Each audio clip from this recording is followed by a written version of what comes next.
अपने रोल को प्ले ना करके दूसरे पर उसको डालने लगते हैं। तुमको ऐसा करना चाहिए, तुमको ऐसा करना चाहिए, तुमने बच्चे को बिगाड़ रखा है, तुम उसको समय पे सुलाती नहीं हो, तुम जब देखो तब इसकी इच्छा पूरी करते हो, इसी वजह से एक अजीब सा हम दोनों ही भाई मम्मी पापा दोनों का रोल अलग है और दोनों के मतलब रिस्पॉन्सिबिलिटीज अलग हैं, तो उसको आपको करना चाहिए। आप वो ना करके आप उसमें एक दूसरे के ऊपर मढ़ने लगते हैं कि नहीं तुम्हारी वजह से ये गड़बड़ी हो, तुम्हारी वजह से ये गड़बड़ी हुआ।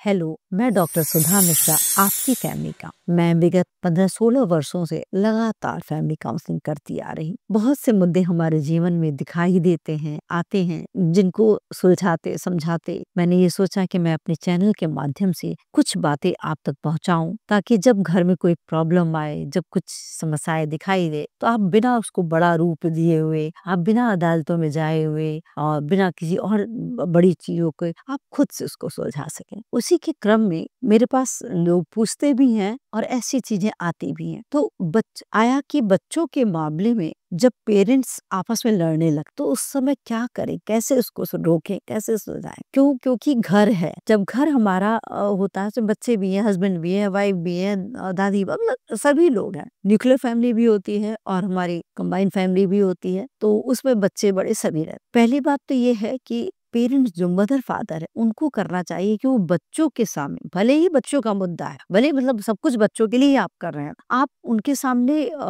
लड़ाई, जब आप झगड़ा करने लगते हैं उनके सामने तो वो डर जाते हैं और मन में उनका गिल्ट भी आता है कि मेरी वजह से मेरे पेरेंट्स लड़ रहे हैं, नाराज हो रहे हैं। तो इससे क्या होता है कि बच्चों का आत्मविश्वास हिलने लगता, वो डगमगा जाता है, उसमें कमी आने लगती है। आपको क्या करना है, भले बच्चों की ही बात है लेकिन बच्चों के सामने लड़ाई ना करें, इसका ध्यान रखें। तो जब आप नहीं लड़ाई करेंगे तो बच्चे उस बात को सहजता से आप तक पहुंचाएंगे। इसका आपको ध्यान रखिए, बच्चों के सामने हमको किसी भी स्थिति में बहस नहीं करना है। दूसरी बात आती है कि बच्चों का मामला है, हस्बैंड वाइफ है, दोनों के ही बच्चे हैं, तो आपकी राय अलग अलग हो सकती है। आप दोनों की, जैसे किसी बात को लेकर के मदर चाहती है कि भाई इसको सख्ती थोड़ा बरती जाए, फादर को लगता नहीं सख्ती बरतने की जरूरत नहीं है, अभी बच्चा है, अभी छोटा है। ये बच्चा क्या होगा, कंफ्यूज हो जाएगा। कंफ्यूज होने के साथ साथ वो ना मम्मी की बात मानेगा ना फादर की बात मानेगा, वो एक अलग ही उजड़ता के उसमें शामिल हो जाएगा। तो आप दोनों लोगों को बैठ के ये डिसाइड करना होगा कि हम क्या चीज बच्चे को कराना चाहते हैं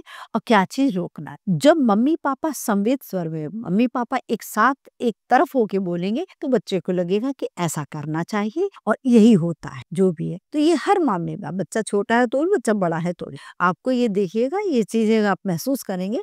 जब हस्बैंड वाइफ एक स्वर में बात करते हैं तो उनको ये समझ नहीं, तो टीन एज के बच्चे, जो छोटे बच्चे तो बात नहीं उतना गड़बड़ करते हैं, टीन एज के बच्चे तो समझ जाते हैं, तो वो दूसरे ढंग से मम्मी पापा को मैनिपुलेट भी करने लगते हैं। तो आपको ये देखना होगा कि दोनों ही लोग एक मत होकर के बच्चे को बताएं जो भी कुछ बताना चाह रहे। नेक्स्ट आता है कि मान लीजिए राय अलग अलग है आप लोगों की, तो आप लोग क्या करिए, आप लोग एक दूसरे की बात को सुनिए और उसके बीच का कोई रास्ता नहीं, ताकि ये हो जाएगा कि आपको असहजता होगी उस पर चलने में, बच्चे के लिए भी और आप लोग।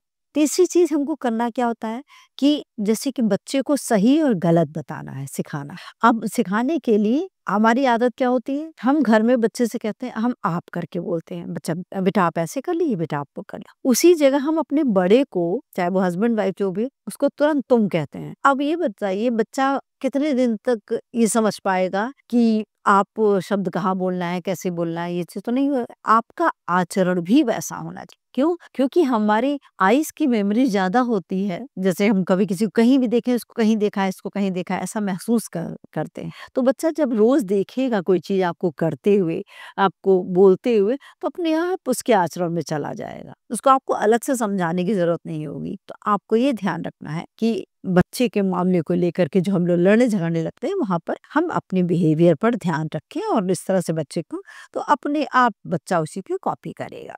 नेक्स्ट आता है, अमूमन क्या होता है, हमारा नेचर हो गया है कि हस्बैंड वाइफ क्या करते हैं कि अपने रोल को प्ले ना करके दूसरे पर उसको डालने लगते हैं। तुमको ऐसा करना चाहिए, तुमको ऐसा करना चाहिए, तुमने बच्चे को बिगाड़ रखा है, तुम उसको समय पर सुलाती नहीं हो, तुम जब देखो तब इसकी इच्छा पूरी करते हो, इसी वजह से एक अजीब सा हम दोनों ही भाई मम्मी पापा दोनों का रोल अलग है और दोनों के मतलब रिस्पॉन्सिबिलिटीज अलग हैं, तो उसको आपको करना चाहिए। आप वो ना करके आप उसमें एक दूसरे के ऊपर मढ़ने लगते हैं कि नहीं तुम्हारी वजह से ये गड़बड़ी हो, तुम्हारी वजह से ये गड़बड़ी हुआ।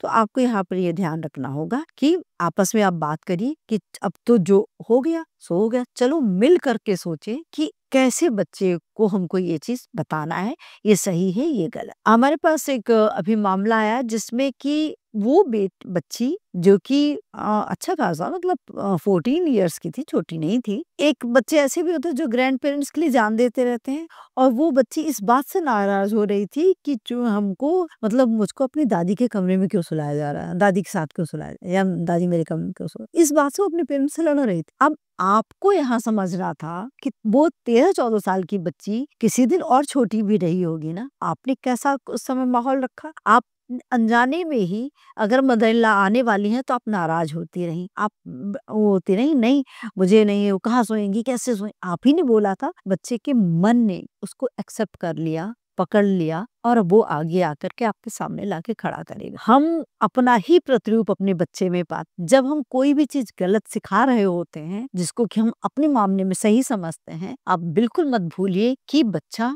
कल को वही चीज सामने लाए खड़ा करेगा। इसके कोई कुछ नहीं कर सकता है। नेचर का नियम है कि जो आप देंगे वो जस्ट डबल आपको देगा। आप देते क्या है ये अब आपको सब, तो ये यहाँ पर आपको देखना हो।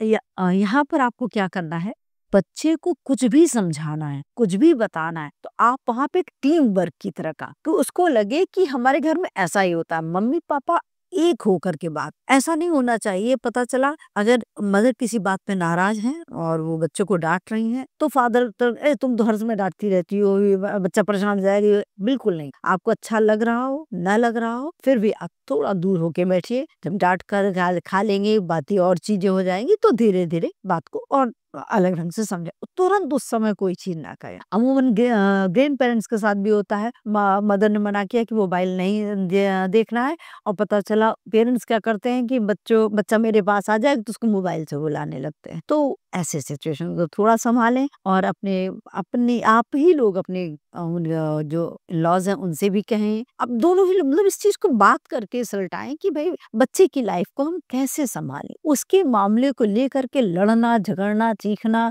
ये नहीं करें। हम समझते हैं कि पेरेंट्स आज बहुत बिजी रहते हैं, उनका वर्क फ्रॉम होम भी चलता रहता है, सारी के चूंकि पेरेंट्स हर समय मोबाइल और हर समय लैपटॉप के सामने होते हैं, तो बच्चे को लगता है कि एक सहज चीज है, इसमें होना चाहिए। देखा हमने कि बच्चों के पास भी डाल ही दिया जाता है, उनके उनके हाथ में भी मोबाइल आ जाता है। तो आपको मेरा ये कहना है कि बच्चे की अगर आप संभाल सके तो बच्चे के जो अरे उसके जन्म से लेकर के 4 साल तक आप जितना हो सके उतना बच्चे के साथ रहिए, उतना बच्चे को अच्छी चीजें सिखाइए, उतना प्यार करिए।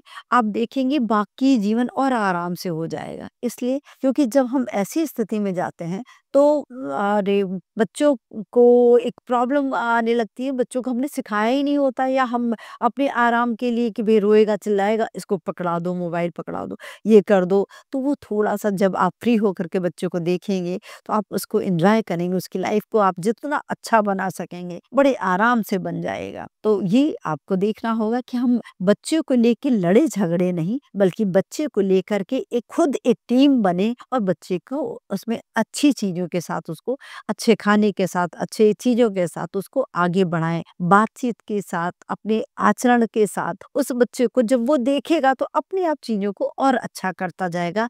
क्योंकि आज के बच्चे हमारे कंप्यूटर एज के बच्चे हैं, बहुत शार्प हैं, या तो बहुत शार्प हैं या थोड़ा प्रॉब्लम वाले बच्चे हो जाते हैं। तो उनकी अलग परवरिश होती है, और शार्प बच्चों के लिए आप दोनों हस्बैंड वाइफ को एक टीम की तरह बनना होगा। तभी बच्चे के मामले में लड़ाई झगड़ा आप नहीं करेंगे, और बच्चा भी समझेगा कि मेरे पेरेंट्स हैं, मेरे घर वाले ऐसा। तो हम समझते हैं आज के लिए इतना ही। और अगर इससे रिलेटेड आपके मन में कोई और प्रश्न आता है, कोई और चीजें आती हैं जो हमसे चाहते हैं कि हम बताएं आपको, तो प्लीज आप कमेंट करें। और कोई अगर आपको लगता है इस पे और भी वीडियो बनाए जा सकते हैं तो उसको आप सजेस्ट करें हमको, और अगर पसंद आता हो तो इसको अपनाएं भी और अपने लोगों में शेयर भी करते हैं।